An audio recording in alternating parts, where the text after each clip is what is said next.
6, 7 వచనాలు అందరం కలిసి చదువుకున్నాం. అపోస్తలుడైన పౌలు గారు ఫిలిప్పీయులకు రాసిన పత్రిక 4వ అధ్యాయము 6, 7 వచనాలు అందరం కలిసి నెమ్మదిగా చదువుకున్నాం. దేనిని గురించి చింతపడకుడి, ప్రతి విషయంలో ప్రార్థనా విజ్ఞాపనల చేత కృతజ్ఞతాపూర్వకంగా మీ విన్నపములు దేవునికి తెలియచేయండి. అప్పుడు సమస్త జ్ఞానమును మించిన దేవుని సమాధానం యేసుక్రీస్తు వలన మీ హృదయములకును మీ తలంపులకును కావలి ఉండును. ప్రార్థన చేస్తున్నాను. ప్రభువా, మా నోటి మాటలు, మా అందరి హృదయ ధ్యానం మీ దృష్టికి అంగీకృతంగా ఉండేలాగా సహాయం దయచేయండి. మా ప్రభు యేసుక్రీస్తు ద్వారా వేడుకొంచున్నాం తండ్రి, ఆమేన్. ఈరోజు మన అంశం ఏంటంటే సమస్త జ్ఞానమునకు మించిన దేవుని సమాధానము. సమస్త జ్ఞానమునకు మించిన దేవుని సమాధానము. సమస్త అంటే ఏమొస్తాయి అందులోకి? మరి మీ నోరు తెసి చెప్పాలంటారు. సమస్తం అంటే అన్నీ, మొత్తం. సమస్త జ్ఞానములకు అన్నిటికంటే మించినది దేవుడిచ్చేటువంటి సమాధానం. ఈ సమాధానము ఎక్కడైనా కొనుక్కున్నా రాదు, ఎవరి ద్వారా కూడా రాదు. ఇది దేవుడు ఇచ్చేటువంటి ఒక వరము మనకి. ఇది పౌలు గారు మనకు ఈరోజు వాక్యం ద్వారా తెలియజేస్తున్నారు. ఈ లెంట్ కాలం అనేది మనలను నిశ్శబ్దానికి, తర్వాత పశ్చాత్తాపానికి, ఆత్మ పరిశీలనకు పిలిచేటటువంటి కాలం. ఈ 40 దినాల కాలము ప్రత్యేకంగా ఏంటంట, మన ఎడల ఏముందంట? నిశ్శబ్దం. మన నోరును కాచుకోవాలి, మన నాలుకను కాచుకోవాలి, మన పెదవును కాచుకోవాలి. నిశ్శబ్దం. ఒక మాటలో చెప్పాలంటే నిశ్శబ్దం. తర్వాత ఏంటంట? పశ్చాత్తాపం. అంటే సమస్తమును దేవుని దగ్గర ఒప్పుకోవాలి. కన్నీరు కాచి పశ్చాత్తాపడి మారు మనసు పొందేటువంటి కాలం. అస్తమానం బసంపదవారం గురించి పాస్టర్ గారు చెప్తూ ఉంటారు. ఇది మూడుబారిపోయిన జీవితాలను చిగురింపజేసుకునే కాలం అని చెప్తున్నారు. అంతేకాకుండా ఆత్మ పరిశీలనకు మనలను మనం అప్పగించుకునేటువంటి కాలం. మనం ఏం చేస్తున్నాము, ఏం ఆలోచిస్తున్నాము, ఏం చేస్తున్నాము, మన ఆత్మను మనం ఏంటంటే పరిశీలించుకునే కాలం, పరీక్ష చేసుకునే కాలం. ఈ ప్రస్తుత రోజుల్లో ప్రపంచం అంతా కూడా ఎలా ఉందంటే చింత. ఏంటంట? తర్వాత భయం. చింత, భయం, ఆందోళన, ఇవన్నీ దాదాపు ఒక కొలుపులోకి వస్తాయి. చింత, భయం, ఆందోళన. అయితే విపరీతంగా పెరుగుతున్నటువంటి ఈ కాలంలో మనం ఉన్నాం. చింత లేకుండా ఎవరైనా ఉన్నారండి? భయం లేకుండా ఈ రోజుల్లో ఎవరైనా ఉన్నారా? ఆందోళన లేకుండా ఎవరైనా ఉన్నారా? ఏదో ఒకటి, ఎవరో ఒకరిని ఆవరించే ఉంటుంది. ఇట్లాంటి పరిస్థితుల్లో ఈ ప్రపంచంలో మనం ఉన్నాం. ఈ పరిస్థితిలో నాకు నిజమైన సమాధానం అనేది ఎక్కడ దొరుకుతుంది? ఏంటంట? నిజమైన సమాధానం ఎక్కడ దొరుకుతుంది? ఈ సమస్యల మధ్య నేను ప్రశాంతంగా ఎలా ఉండాలి? ప్రతి ఒక్కరూ ఆలోచించుకునేటువంటి సమయం. మళ్ళీ ఒకసారి చెప్పుకుందామా? ఈ పరిస్థితుల్లో నాకు నిజమైన సమాధానం ఎక్కడ దొరుకుతుంది? సమాధానం ఎక్కడ దొరుకుతుందని ఎవరింటికి వెళ్ళినా దొరకదు, ఎవరి దగ్గరికి వెళ్ళినా దొరకదు, ఏ హాస్పిటల్కి వెళ్ళినా సమాధానం దొరుకుతుందండి. నీకు కొన్ని కోట్ల రూపాయలు ఆస్తున్నా సరే ఈ సమాధానం అనేది ఈ లోకంలో ఎవ్వరు ఇచ్చేది కాదు. అది దేవుడు ఇచ్చేటువంటి ఒక ఆత్మీయ వరము. కనుక ఈ ప్రశ్నలన్నిటికీ కూడా అపోస్తులైనటువంటి పౌలు గారు జైల్లో ఉన్నప్పటికీ ఎక్కడున్నారంటే, ఆయన అపోస్తులైన పౌలు గారు ఎక్కడున్నారు? జైల్లో ఉన్నప్పటికీ ఒక అద్భుతమైన సమాధానాన్ని మనందరికీ ఈ రాత్రికాల సమయంలో ఆయన ఇస్తూ ఉన్నారు. అదేంటంటే సమస్త జ్ఞానమునకు మించిన దేవుని సమాధానం. పౌలు గారు ఎక్కడున్నారు తెలుసా? రోమా జైలులో ఉన్నప్పుడు రాసినటువంటి లేఖ ఇది. మరి జైల్లో ఉన్న వాళ్ళకి ఫ్రీడమ్ ఉంటుందండి, స్వేచ్ఛ ఉంటుందా? స్వేచ్ఛ ఉంటుందా? ఉండదు. నెమ్మది ఉంటుందా? ఉండదు. భయంతోనే ఉంటారు కదా, ఆయన కూడా భయంతోనే ఉంటారు. స్వేచ్ఛ లేదు.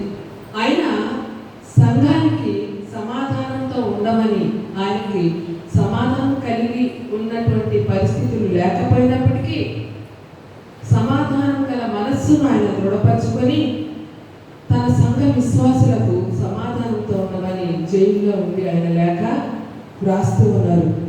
ఒక భవిష్యత్తు అనేది ఆయనకు ఏ విధంగా ఉంటుందో తెలియదు. పౌలు గారికి రేచీకటి ఉందని మనందరికీ తెలుసు కదా. ఆయనకు చాలా శరీర బలహీనతలు, బాధలు ఎన్నో ఉన్నాయి. అయినప్పటికీ అతను ఏం చేశారంటే చింతపడకుడి అని విశ్వాసులకు ధైర్యంతో చెప్తూ ఉన్నారు. ఇది మనకు ఒక ముఖ్యమైన సత్యాన్ని తెలియజేస్తుంది. సమాధానం అనేది పరిస్థితులపై ఆధారపడేది కాదు, కానీ ఒక్క దేవునిపై మాత్రమే ఆధారపడేది. యోహాను సువార్త 16వ అధ్యాయము 33వ వచనంలో యోహాను గారు ఏమంటున్నారంటే, ఒకసారి తీయండి అందరూ. యోహాను సువార్త 16వ అధ్యాయము 33వ వచనంలో, నా యందు మీకు సమాధానం కలిగినట్లు ఈ మాటలు మీతో చూపుచున్నాను. లోకంలో మీకు శ్రమ కలుగును, అయినను ధైర్యం తెచ్చుకుంది, లోకమును నేను జయించి ఉన్నాను. ఏంటంటే నా యందు మీకు సమాధానం కలుగుతుంది. ఎవరైతే కలుగుతుందంటే సమాధానం దేవుని యందు కలుగుతుంది. చక్కగా చెప్తున్నారు. ఇంతకంటే చెప్పాల్సినటువంటి సత్యం ఉంటుందా తెలుసుకోవాల్సింది. సమాధానం ఎవరి ద్వారా దొరుకుతుందంట? నా యందు మీకు సమాధానం కలిగినట్లు ఈ మాటలు మీతో ఎవరితో చెప్తున్నారు? శిష్యులతో చెప్తున్నారు. లోకంలో మీకు శ్రమ కలిగింది, అయినను ధైర్యం తెచ్చుకుంది, నేను లోకాన్ని జయించి ఉన్నాను. మనం ధైర్యం తెచ్చుకొని దేవుని వైపు చూస్తే మనం కూడా లోకాన్ని జయించడానికి దేవుడు మనకు కావాల్సినటువంటి సమస్త పరిస్థితులు అనుగ్రహించడానికి సిద్ధంగా ఉన్నారు.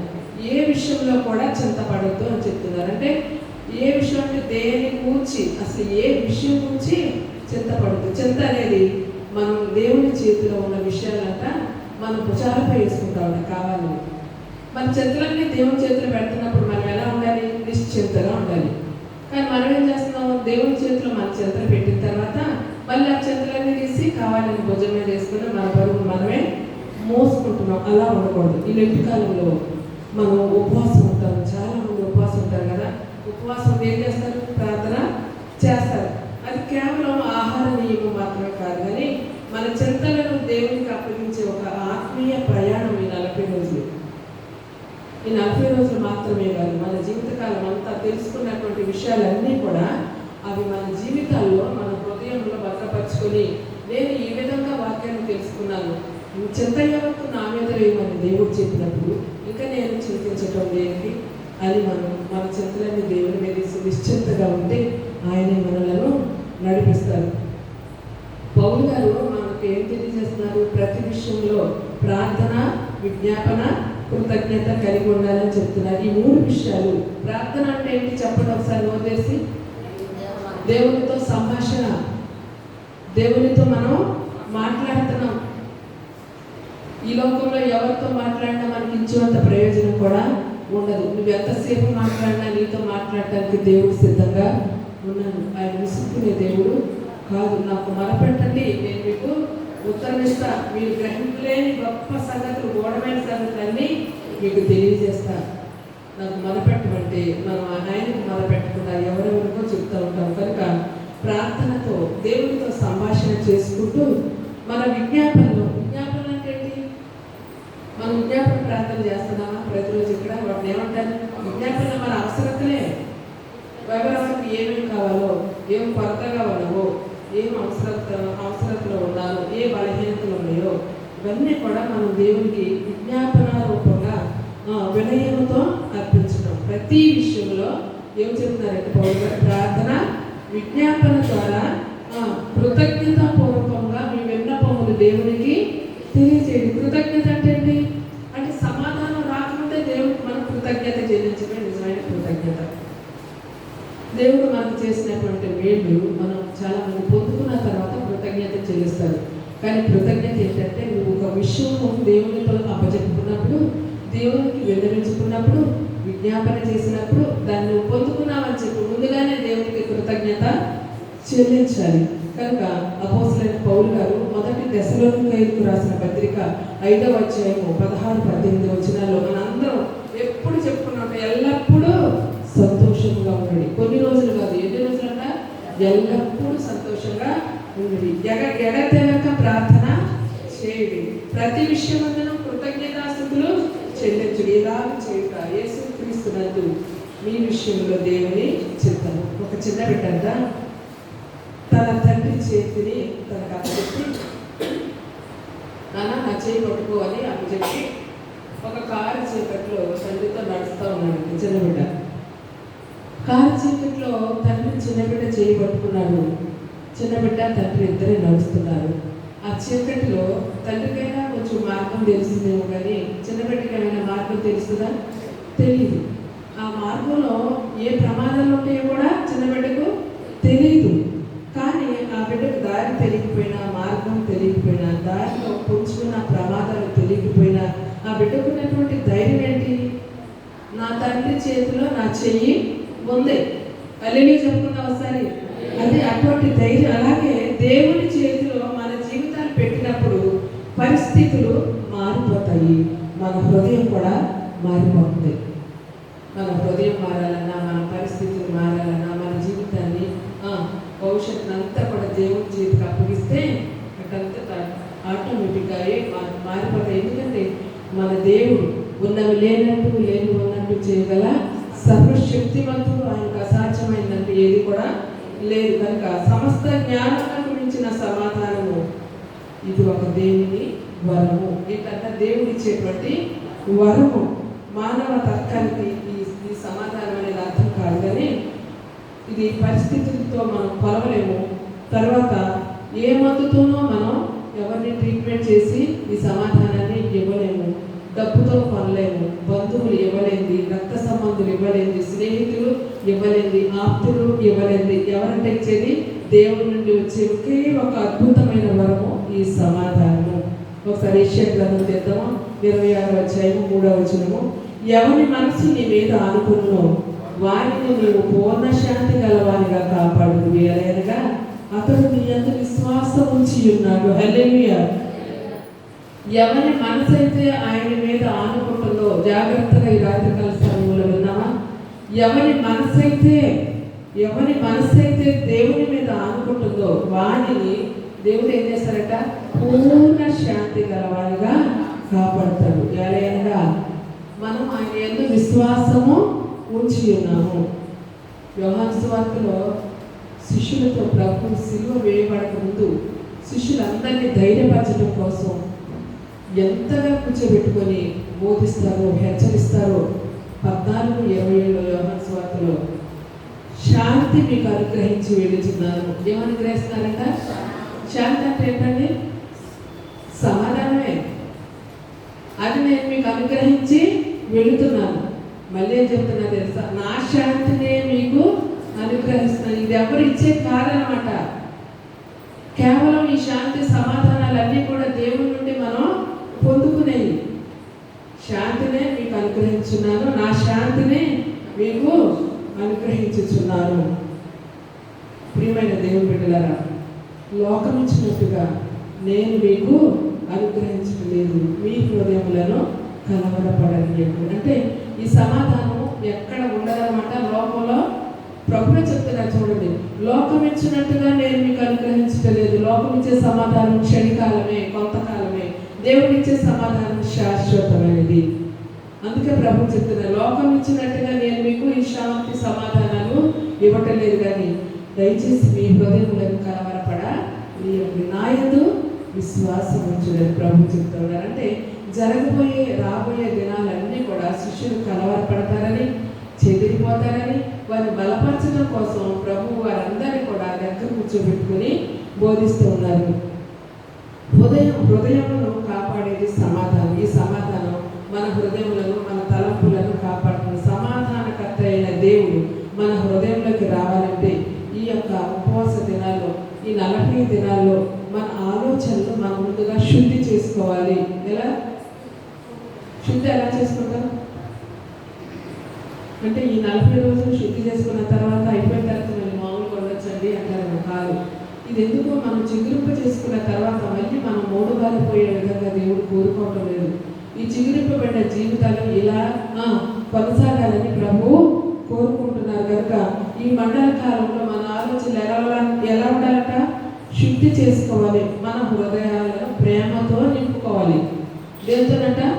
ప్రేమతో. దయచేసి ఈ ఖర్చులు, కార్పణ్యాలు, శత్రుత్వం ఇదంతా కూడా ప్రభు చేతికి అప్పగించి మళ్ళీ 40 దినాల్లో ఎన్నోసార్లు క్షమాపణ గురించి చెప్పాను నేను. క్షమించే మనసు లేకపోతే మనం ఎంత ప్రార్థన చేసినా, నువ్వు ఎన్ని బైబిల్ 100 బైబిల్ 1000 బైబిల్ కొనుక్కొని ఇంట్లో పెట్టుకున్నా, నువ్వు ఒక 1000 సార్లు బైబిల్ చదివినా, లేక నీకున్న ఆస్తంతా దేవుడికి రాసించినా, నువ్వు పరలోక రాజ్యానికి వెళ్ళలేవు. ప్రభు శిలువ మీద మరణించేటప్పుడు దూషించి ఆయనను హేళన చేసి పిడుగుతులు గుద్ది అసలు మరణానికే అప్పగించిన వారిని దేవుడు క్షమించలేదా? కుడి ఎడమ ప్రక్కన ఉన్నటువంటి దొంగలు కూడా ప్రభువును దూషించినప్పుడు ఆ క్షణిక కాలంలో ప్రభువా నీ రాజ్యంతో వచ్చేటప్పుడు నన్ను జ్ఞాపకం చేసుకోమని కుడివైపు ఉన్న దొంగ అడిగినప్పుడు దేవుడు క్షమించలేదా? వెంటనే మరి పరదేశకు దేవుడితో దొంగ వెళ్ళలేదా? మరి క్షమాపణ అడిగితే మనకు కూడా ప్రకటిస్తారు కదా, అందరినీ క్షమించే మనసు నాకు ఇవ్వు బ్రహ్మ. నా మనసు మార్పు చెందాలి, నా తలంపుల్లో మార్పు రావాలి, నా ఆలోచనలో మార్పు రావాలి, నా ప్రవర్తనలో మార్పు రావాలి తండ్రి అని ప్రార్థన చేసుకుంటే సమాధానకర్త దేవుడు మన హృదయాలకు ఎలా ఉంటారంటే కావలి కాస్తారట. ఏ విధంగా ఉంటారు? కావలి కాస్తారు. కాబట్టి ఈ శిలువ ధ్యానించిన మనం ఈ సమయంలో మనం గుర్తుపెట్టుకోవాల్సింది ఏంటంటే శిలువ దగ్గర బాధ ఉంటుంది, కానీ అదే శిలువ దగ్గర సమాధానం కూడా దొరుకుతుంది. ఎక్కడ దొరుకుతుందంట మనకు సమాధానం? యేసయ్య దగ్గరే దొరుకుతుంది. కనుక మనందరం కూడా ఒక్కసారి ఈ వాక్యం చదువుకొని మన వాక్యాన్ని ముగించుకుందాం. అపోస్తలుడైన పౌలు గారు కొలస్సీయులకు రాసిన పత్రిక 1వ అధ్యాయం 20వ వచనంలో శిలువ రక్తం చేత సతి చేసి ఆయన ద్వారా సమస్తమును, అవి భూలోకమందున్నవైనను పరలోకమందున్నవైనను, వాటన్నిటినీ ఆయన ద్వారా తనతో సమాధానపరచుకోవాలని తండ్రి అభిష్టమైనను. ఒకసారి చదువుదాం వాళ్ళందరం. శిలువ రక్తం చేత ఏం చేశారట? ఒక కలయికను కలిగేశారు, సంధి. మనందరం శిలువ రక్తం చేత ఏమయ్యామంట? ఏకమయ్యాం, ఒకటిగా చేయబడ్డాం. ఇది కేవలం దేవుని ద్వారా సమస్తమును, అవి భూలోకమందున్నవైనను పరలోకమందున్నవైనను, వాటన్నిటిని ఆయన ద్వారా తనతో సమాధానపరచుకోవాలని తండ్రి అభిష్టమైన. కనుక తండ్రి అయిన దేవుని చేతికి, కుమారుడైన దేవుని చేతికి, పరిశుద్ధాత్ముడైన దేవుని చేతికి మనల్ని అప్పగించుకొని, ప్రభా నేను ఈ రోజున సమాధానం లేకుండా ఉన్నాను అయ్యా, నేను అంత చదివినా, ఎంత ప్రయత్నం చేసినా నేను అనుకున్నది జరగట్లేదు ప్రభా, నేను కోరుకున్నది నాకు రావట్లేదు. కనుక నా హృదయంలో సమాధానం లేదు ప్రభా. అయ్యా, ఎప్పుడు నేను తెలుసుకున్నాను కదా నీ నుండే నాకు సమస్తం కలుగుతుందని, మా హృదయాలకు మీ సమాధానం కావలిగా ఉంటుందని, సమస్త జ్ఞానమునకు మించిన దేవుని సమాధానం మాకు దొరుకుతుందని మీరు వాక్యం ద్వారా మాట్లాడి ఉన్నారు. కనుక యేసయ్యా ఒక్కసారి నన్ను సంధించరా, నా కుటుంబంలో శాంతి సమాధానం దయచేయరా, నా బిడ్డలకు నాకు శాంతి సమాధానం దయచేయరా, నా భర్తకు నాకు మధ్య శాంతి సమాధానం దయచేయరా, నా సంఘ బిడ్డలకు నాకు మధ్య శాంతి సమాధానం దయచేయరా, నా జీవితానికి సమాధానాన్ని ప్రసాదించరా, సమాధాన వరము నాకు దయచేయరా ప్రభా అని అడిగితే ప్రభు మన ఖచ్చితంగా ఆ సమాధానాన్ని ఇవ్వడానికి సిద్ధంగా ఉన్నారు. కనుక ఈ రాత్రికాల సమయంలో పౌలు గారు చెరసాలలో ఉండి కూడా, సమాధానం లేని స్థలంలో ఉండి కూడా సమాధానం కలిగి ఉండి తన సంఘానికి సమాధానం కలిగి ఉండమని విశ్వాసంతో రాస్తున్నారు. మరి మనం కూడా దేవుడు మనకు అనుగ్రహించినటువంటి ఈ వాగ్దానాలు ఎత్తుపట్టుకుని ఆయన శాంతిని, సమాధానం పొందుకుని ఈ లెంట్ డేస్లే కాకుండా మన జీవితకాలం అంతయు సమాధానంతో నింపబడ్డకు ప్రభు తన కృపను మనందరికీ అనుగ్రహించుగాక. ఆమె ప్రార్థన చేసుకున్నాము. ఈరోజు ఈ రాత్రికాల సమయంలో మీరు ఏ కలవరంతో ఉన్నారో నాకైతే తెలియదు. మీ హృదయంలో కలవరపడని ఎప్పుడు నేను ప్రభు చెప్పినాను కనుక కలవరం మాత్రం తీసేసుకున్నాం. మన హృదయాల్లో ఉన్నటువంటి చింతలన్నీ కూడా దేవుని చేతిలో పెడదాం. మన భారమంతా